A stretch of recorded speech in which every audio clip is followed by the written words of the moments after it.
दिल्ली में बीजेपी के 27 साल बाद वापसी, जीत के बाद सीएम चेहरे को लेकर शुरू हो सकती है रेस। और अभी तक प्रवेश वर्मा सीएम रेस में सबसे ज्यादा चर्चित उम्मीदवार।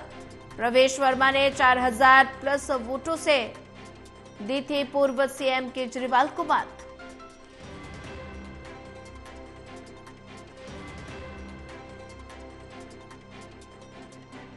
दिल्ली में बीजेपी की 27 साल बाद वापसी, जीत के बाद सीएम चेहरे को लेकर शुरू हो सकती है रेस।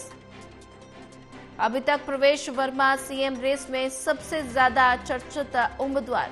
प्रवेश वर्मा ने 4000 वोटों से दी थी पूर्व सीएम केजरीवाल को मात।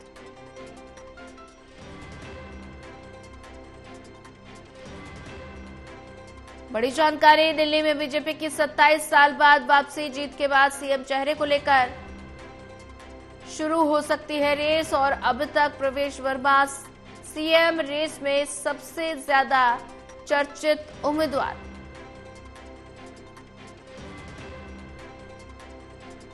प्रवेश वर्मा ने 4000 प्लस वोटों से दी थी पूर्व सीएम केजरीवाल को मात। बड़ी जानकारी आपको बता रहे हैं। और ऐसे में कल विधानसभा की 70 सीटों की वोटों की गिनती हुई और ऐसे में दिल्ली में बीजेपी की 27 साल बाद वापसी हुई है।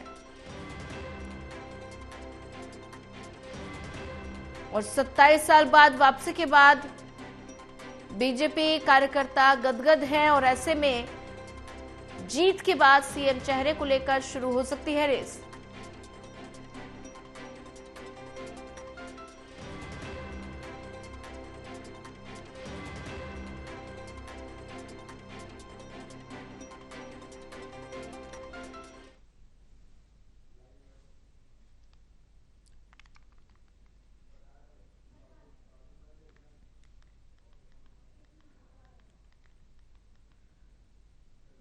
दिल्ली में बीजेपी की 27 साल बाद वापसी, जीत के बाद सीएम चेहरे को लेकर शुरू हो सकती है रेस। और वहीं ज्यादा जानकारी साझा करने के लिए हमारे साथ विशाल सिंह जुड़ चुके हैं। विशाल, दिल्ली में बीजेपी की 27 साल बाद वापसी हुई है और जीत के बाद सीएम चेहरे को लेकर शुरू हो सकती है रेस। और अभी तक अगर बात की जाए तो प्रवेश वर्मा सीएम रेस में सबसे ज्यादा आगे नजर आ रहे हैं। और ऐसे में अगर बात की जाए तो बीजेपी की 27 साल बाद ऐतिहासिक वापसी हुई है और कार्यकर्ताओं में कितना उत्साह देखने को मिल रहा है। जी सोनिया, बिल्कुल काफी बड़ा और ऐतिहासिक दिन जो है वो बीजेपी के लिए रहा, क्योंकि 27 साल बाद राजधानी दिल्ली में बीजेपी की घर वापसी हुई है।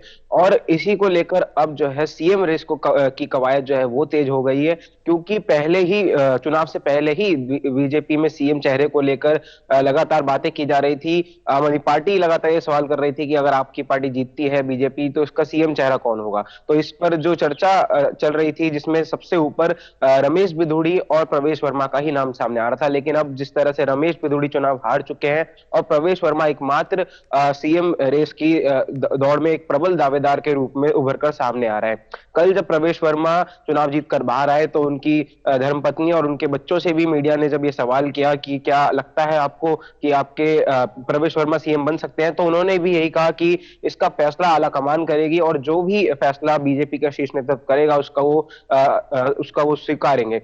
हालांकि अब सीएम कौन बनता है इस पर जो है चर्चा तेज हो जाएगी। बीजेपी में मंथन का दौर जो है वो शुरू हो जाएगा और आज से ही हो सकता है कि सीएम चेहरे को लेकर चर्चाएं तेज हो जाएं। बिल्कुल विशाल, अगर बात की जाए तो जीत के बाद सीएम चेहरे को लेकर रेस शुरू हो गई है। और ऐसे में अगर बात की जाए तो प्रवेश वर्मा का नाम सबसे आगे नजर आ रहा है। अगर बात की जाए शपथ ग्रहण समारोह को लेकर तो कब तक शपथ ग्रहण समारोह हो सकता है? देखिए, लगभग 14 तारीख या उससे पहले ही जो है शपथ ग्रहण हो सकता है, जो सूत्रों के हवाले से हमें खबर मिल रही है। हालांकि इसका फैसला भी जो है बीजेपी का शीर्ष नेतृत्व द्वारा किया जाएगा, क्योंकि अभी जो सभी विधायक बने हैं उनकी एक मीटिंग भी बुलाई जा सकती है और उस मीटिंग में भी जो हो सकता है सीएम चेहरे के ऊपर मुहर लगाई जाए, क्योंकि सीएम चेहरा, डिप्टी सीएम और तमाम मंत्रिमंडल भी अभी बीजेपी को जो है गठित करना है और इसी को लेकर नई सरकार दिल्ली में बनने जा रही है। तो काफी चर्चाओं का दौर जो है वो अभी चलेगा और आज से ही हो सकता है इसकी कवायद भी चालू हो जाए। अगर बात करें नई दिल्ली विधानसभा से ही जो है हर बार सीएम जो है दिल्ली को मिलता रहा है। चाहे वो शीला दीक्षित की बात करें, जब गोल मार्केट विधानसभा हुआ करती थी, हालांकि अब गोल मार्केट विधानसभा नई दिल्ली में ही आती है, तो पहले गोल मार्केट से सीएम मिला है दिल्ली को, और उसके बाद अरविंद केजरीवाल लगातार 3 बार नई दिल्ली विधानसभा से चुनाव लड़े और वहां से वो सीएम बने। और अब जिस तरह से प्रवेश वर्मा नई दिल्ली विधानसभा से चुनाव लड़कर अच्छे खासे मार्जिन से चुनाव जीते हैं, तो पूरी अटकलें लगाई जा रही हैं कि अब प्रवेश वर्मा ही दिल्ली के अगले सीएम हो सकते हैं। लेकिन ये इसका अंतिम फैसला जो है बीजेपी के शीर्ष नेतृत्व को ही करना है कि कौन दिल्ली में सीएम की गद्दी पर बैठेगा। ठीक है विशाल सिंह, ज्यादा जानकारी साझा करने के लिए आपका धन्यवाद।